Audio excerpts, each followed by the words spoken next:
सोनामुखी, हरड़, मुलेठी जैसी अनेक जड़ी बूटियां और हजारों वर्षों का प्राचीन आयुर्वेदिक ज्ञान इस एक बोतल में समाया हुआ है।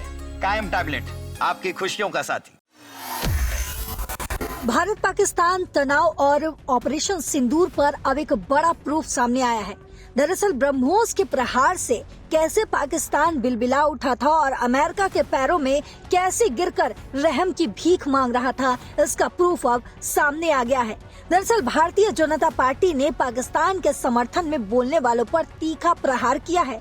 पार्टी के आईटी सेल प्रमुख और वरिष्ठ नेता अमित मालवीय ने दावा किया है कि भारत के ऑपरेशन सिंदूर के बाद पाकिस्तान बुरी तरीके से दबाव में आ गया था और उसने अमेरिका में सीज फायर के लिए बड़े पैमाने पर लॉबिंग भी की थी। मालवीय ने अमेरिकी सरकार के आधिकारिक दस्तावेजों का हवाला देते हुए कहा है कि पाकिस्तान ने इस दौरान अमेरिका के शीर्ष अधिकारियों से लगभग 60 बार संपर्क किया और इतना ही नहीं, करीब 45 करोड़ रुपए लॉबिंग पर भी खर्च किए।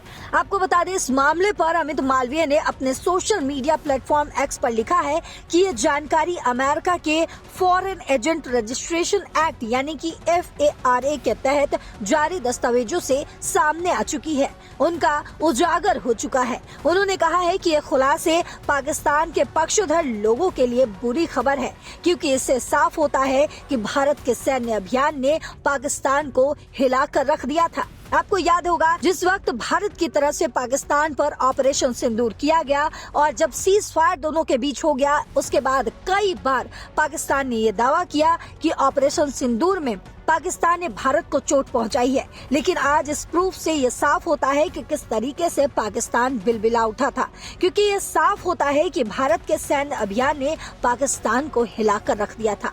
मालवीय के अनुसार अप्रैल में हुआ ऑपरेशन सिंदूर के बाद पाकिस्तानी राजनयिकों ने अमेरिका के शीर्ष अधिकारियों, सांसदों, पेंटागन और विदेश मंत्रालय के अधिकारियों से लगातार संपर्क किया।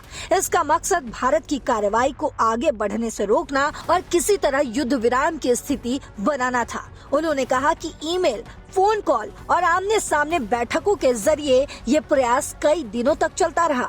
और इतना ही नहीं, बीजेपी नेता ने ये भी दावा किया है कि पाकिस्तान ने अमेरिकी सत्ता प्रतिष्ठान तक तेजी से पहुंच बनाने के लिए 6 लॉबिंग फर्मों को नियुक्त किया।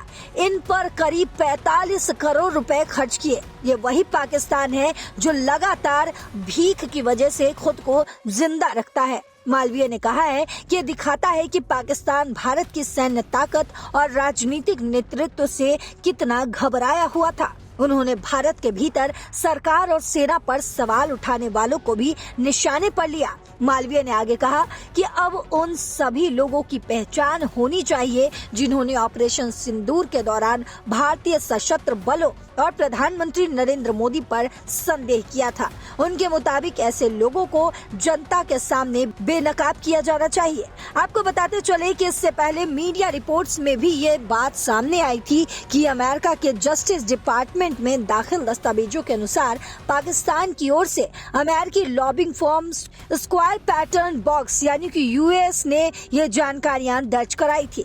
इन दस्तावेजों में बताया गया कि पाकिस्तानी राजनयिकों और रक्षा अधिकारियों ने ऑपरेशन के दौरान और उसके बाद अमेरिकी अधिकारियों, मध्यस्थों और यहाँ तक कि अमेरिकी मीडिया के कुछ हिस्सों से भी संपर्क किया। इसके अलावा भी एक रिपोर्ट है जिसमें ये कहा गया कि अप्रैल और मई के महीनों में पाकिस्तान ने अपनी लॉबिंग पर खर्च को अचानक काफी बढ़ा दिया था। इससे ये संकेत मिलता है कि वो अंतर्राष्ट्रीय दबाव बनाने और भारत की कार्रवाई को रोकने के लिए हर संभव कोशिश कर रहा था। लेकिन आपको बता दें, जब ब्रह्मोस की मार लगी तो पाकिस्तान सहम उठा। गौरतलब है कि ऑपरेशन सिंदूर के तहत भारत ने जम्मू कश्मीर के पहलगाम में पर्यटकों पर हुए पाकिस्तान प्रायोजित आतंकी हमले के जवाब में शुरू किया था। 6 और 7 मई की वो भयावह रात भारतीय सशस्त्र बलों ने पाकिस्तान और पाकिस्तान के कब्जे वाले कश्मीर में स्थित आतंकवादी ठिकानों को निस्तो नाबूद कर दिया अपने सटीक हमले से। कुल 9 आतंकी ठिकानों को निशाना बनाया गया